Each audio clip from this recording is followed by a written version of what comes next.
Zainab, I warned you not to go digging. One way or another, you will Zainab. drop that envelope. No. You've always been a stubborn child. God. One way or The room became colder. And behind her, I noticed that her voice changed. It sounded like two voices at once. And in that moment, I realized this wasn't just family wickedness. This was something else. Something spiritual. Something ancient. And it had entered our house wearing lipstick. My fingers gripped the brown envelope so hard my knuckles turned white. Auntie Ronke stood in the doorway like she owned the air in the room. The light bulb above flickered like it was scared of her. Her smile widened. And the shadows behind her moved again. Not like normal shadows. These ones moved like breathing bodies. Like invisible people shifting their weight. I tried to speak but my mouth was dry. Auntie Ronke, I whispered. She took a slow step forward. Zainab, she said, her voice low, you've always been a stubborn child. My heartbeat thundered in my ears. I stood up slowly. I tried to act brave, but my legs were shaking. What do you want? I asked. Her eyes dropped to the envelope. I want what belongs to me. I laughed nervously. This envelope belongs to my father. She tilted her head like a snake watching a rat. My husband, she corrected. And whatever he owned is now mine. Her voice suddenly deepened. Two voices layered on top of each other. One female. One male. And the male voice sounded like gravel scraping stone. The room got colder. I felt goosebumps rise on my skin. Then she whispered. Drop it. I didn't. Instead, I backed away. And Ronke smiled again. But this time, her teeth looked sharper. She lunged. Not like a normal woman. Like something hungry. I screamed and dodged. The envelope nearly slipped from my hand, but I caught it. Ronke grabbed my wrist. Her grip was iron. Her nails dug into my skin. Pain shot up my arm. Zainab, she hissed, I can still forgive you. Her eyes were black now. Not brown. Not dark. Black. Like coal. I kicked her hard in the stomach. She staggered backward. I didn't wait. I ran. I sprinted out of the room, down the hallway, through the living room. The front door slammed open. Cold night air hit my face. I dashed into the compound. The gate was locked. I turned to look back. Ronke was standing at the door. But she wasn't chasing. She was smiling. Like she already knew I couldn't escape. Then she spoke softly. Zainab. Lagos is big, but spirits don't need Uber. The street light outside flickered. And the gate suddenly opened by itself. My heart skipped. I didn't question it. I ran out into the street like a madwoman. Barefoot. Envelope in hand. And behind me, I heard her laugh. A laugh that did not sound human. I didn't go back to the hospital. Not yet. Because if Ronke could follow me, then she could follow me there too. I went to the only person I trusted in Lagos. My childhood friend. Amaka. She lived in Yoba, in a small upstairs apartment close to the tech hub. Amaka was the kind of woman who could insult you and still save your life. When she opened the door and saw me, she almost fainted. Zainab. What is wrong with you? I entered and locked the door behind me. I was shaking. Amaka, she's not normal. Amaka frowned. Who? I swallowed. Ronke. Amaka's face changed instantly. She didn't ask which Ronke. She knew. Everyone in Suralea knew Auntie Ronke. Amaka pulled me into her living room. Sit down. Calm down. What happened? I sat. Then I placed the envelope on the table like it was a bomb. I went to my father's room. I found this. She came behind me, And Amaka. I swear to God, her voice changed. Amaka stared at the envelope. Then she looked at me. Z, open it. My fingers trembled as I opened it. Inside were 3 things. A folded letter. A small black USB drive. A brown leather notebook. The letter was written in my father's handwriting. I recognized it immediately.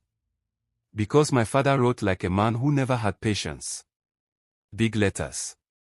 Heavy strokes. I unfolded it slowly. And I read.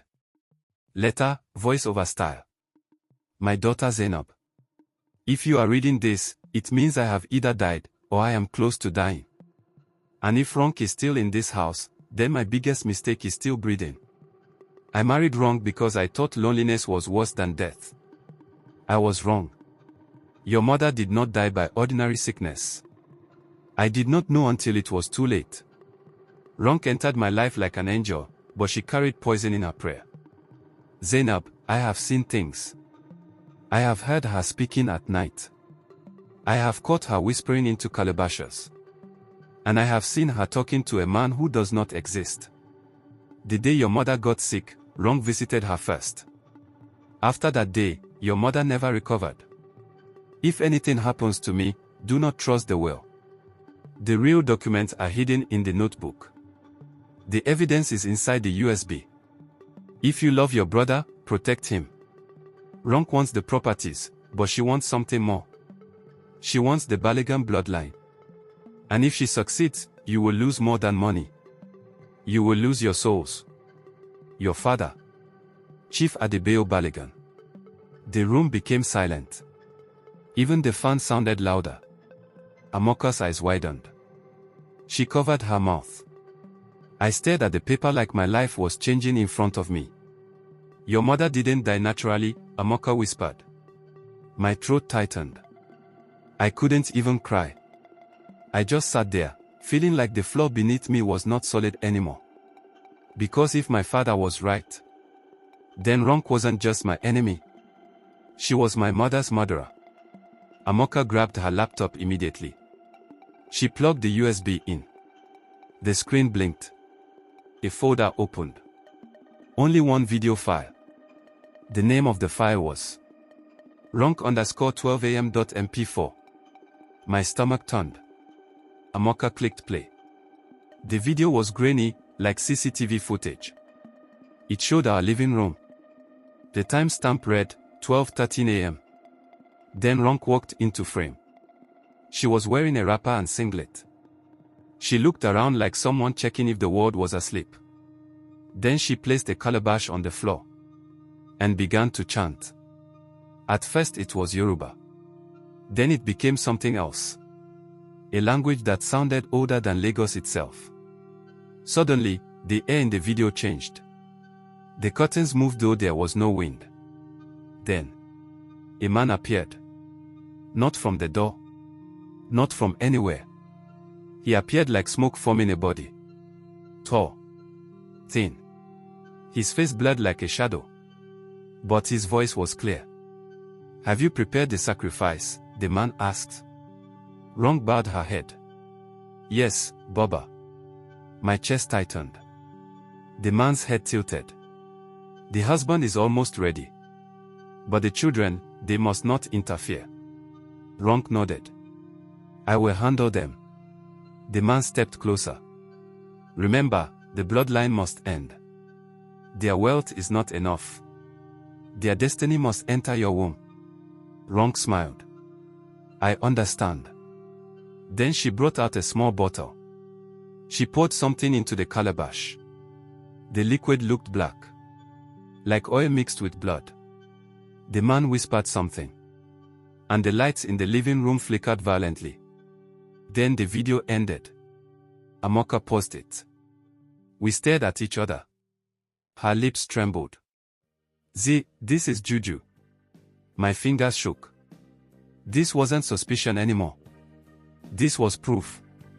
My father had been living with a witch. I opened the leather notebook next.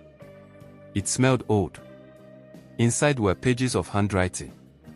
Not my father's. my mother's. I recognized her writing immediately. She wrote like a teacher. Neat. Careful. And what she wrote destroyed me. Mother's diary, voice-over style. Today Ronke visited again. She brought fruit and honey. She smiled too much. I told Adebayo I don't trust her. He laughed. But when she hugged me, my body went cold. And after she left, I started coughing blood. I flipped to the next page. The doctor says it's cancer. But how can cancer come suddenly like a thief? Last month I was fine. Now I can't even stand. Next page. I heard her speaking to someone in the backyard. When I asked her who she was talking to, she smiled and said she was praying. But prayer doesn't sound like that.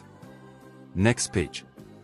If I die, my daughter Zainab must protect Tunde. Because Ronke is not a normal woman. She is a hungry woman. My hands dropped. I felt like vomiting. Amaka whispered, "Oh my God." My voice cracked. She knew. Amaka nodded slowly. She knew Ronke would destroy you. I wiped my face with my palm. My whole life, I had believed my mother died from sickness. But this diary was screaming one thing. My mother had been murdered slowly. Poisoned spiritually. And my father had only realized after it was too late. Amaka stood up suddenly.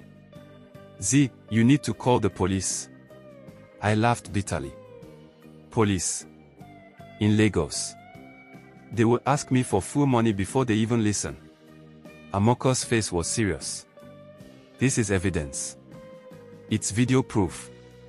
I shook my head. "You don't understand.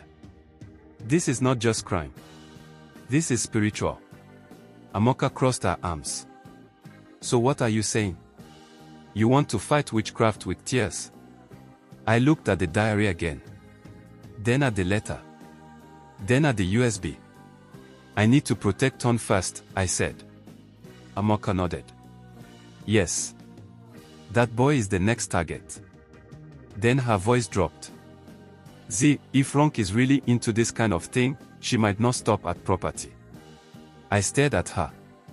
Amaka continued. "She might want sacrifice." That word landed like thunder. Sacrifice. My body went cold.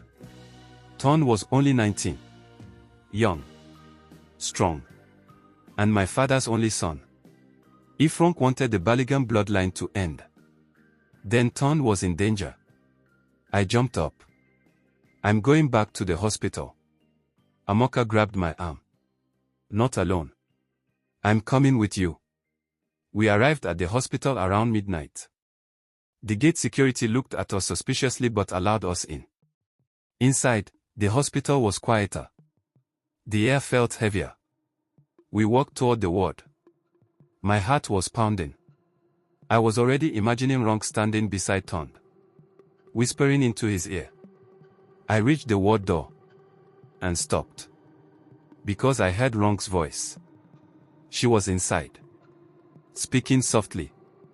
But not speaking English. Not Yoruba. Something else. Something deep. Something that made my skin crawl. Amaka grabbed my hand. "Z, what is that language?" I shook my head slowly. "I don't know." We peeped through the small glass opening. And what I saw made my blood freeze. Ronke was standing beside my father's bed.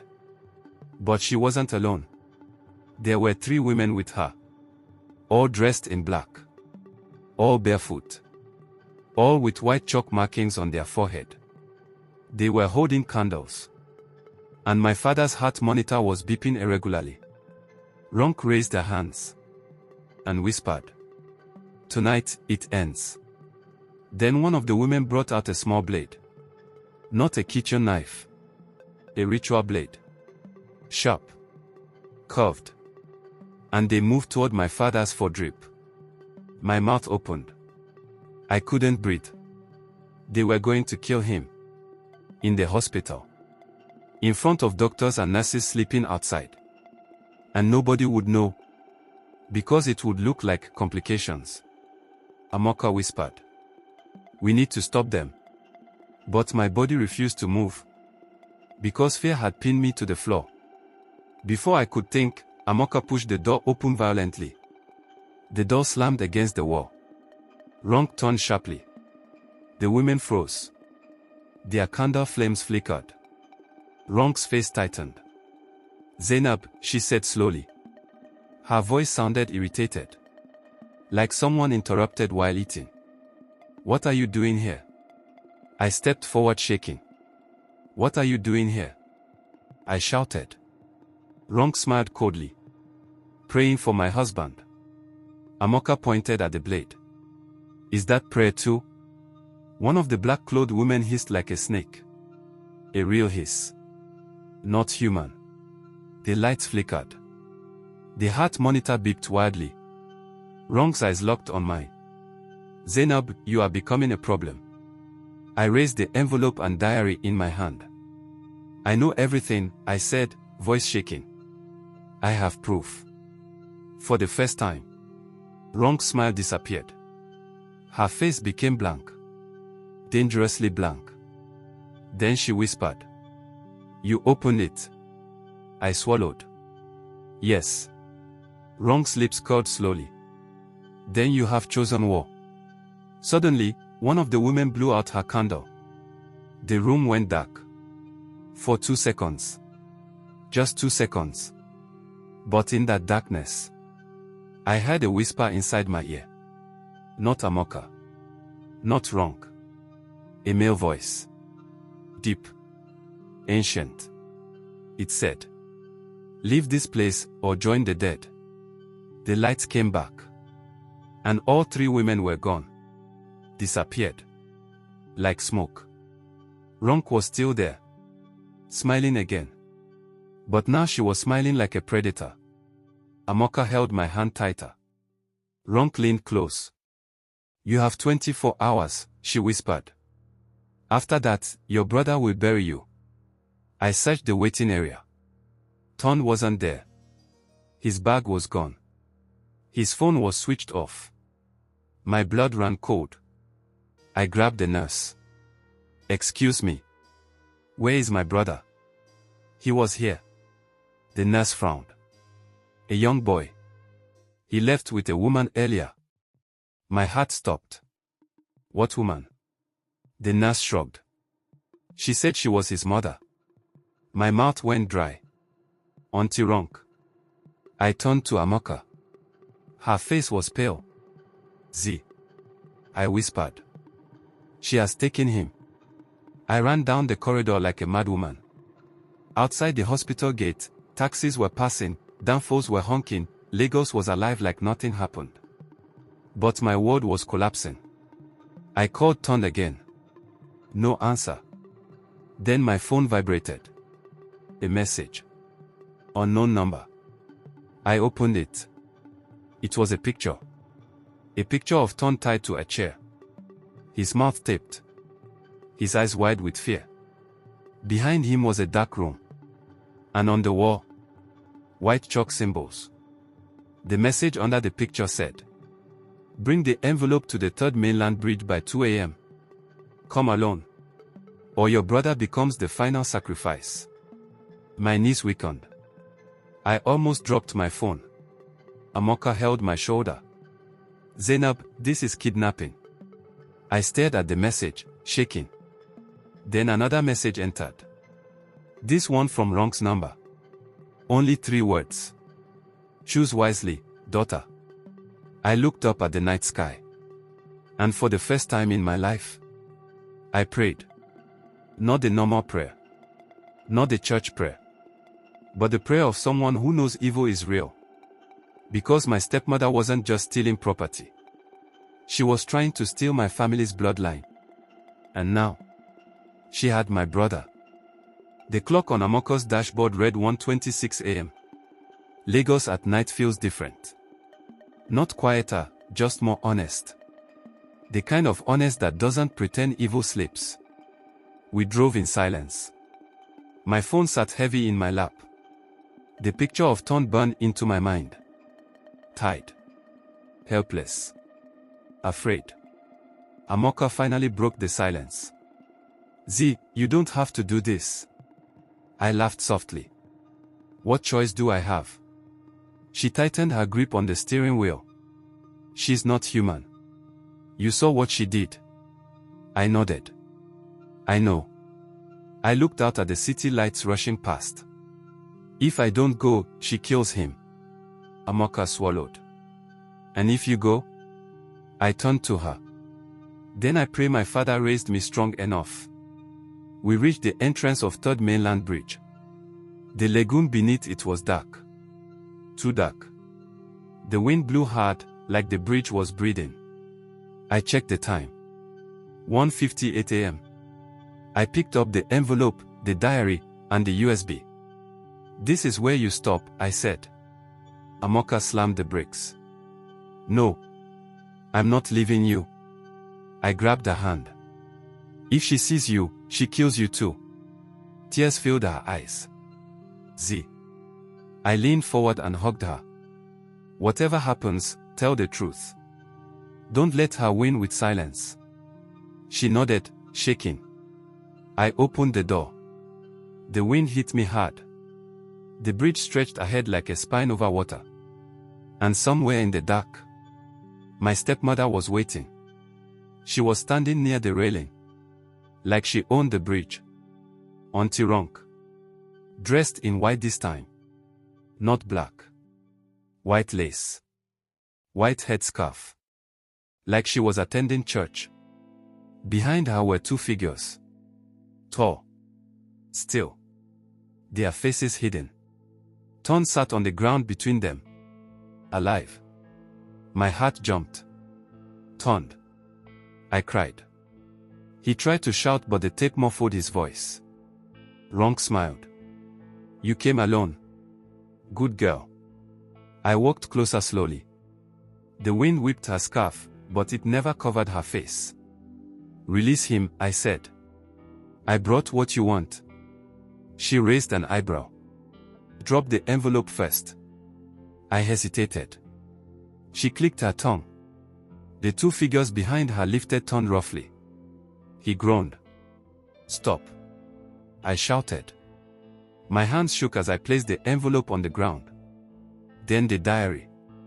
Then the USB. There, I said. Everything. Ronke stepped forward. Her heels echoed on concrete. She picked up the envelope, opened it, scanned the contents. Then the diary. Then she smiled. Satisfied. You see, Zainab, she said calmly, this family was never meant to last. I clenched my fist. You killed my mother. She didn't deny it. She sighed. That woman was in the way. My blood boiled. She trusted you. Ronke shrugged. She was weak. Destiny does not wait for weak women. I stepped closer. You married my father for money. Ronke laughed. For money. She shook her head. No. I married him for completion. The wind suddenly changed. The air felt heavy. Then she said the words that cracked everything open. The Balogun bloodline was chosen long before you were born. Ronke lifted her chin. My name is not Ronke. The shadows behind her shifted. My name is Ayolodasai. The wind roared. I am the last daughter of a broken coven. We were promised power, but we were denied legacy. I felt dizzy. So you married into my family too. To carry destiny, she interrupted. She pointed at Tunde. The male child completes the seal. My stomach dropped. You want to kill him? She smiled sadly. Not kill. Transform. Tunde screamed into the tape. I moved forward instinctively. Ronke raised a hand. And my body froze. Not fear. Not paralysis. Something held me in place. You are strong, she said, impressed. But not strong enough. She turned to the shadows. Begin. One of the figures stepped forward. Raised a blade.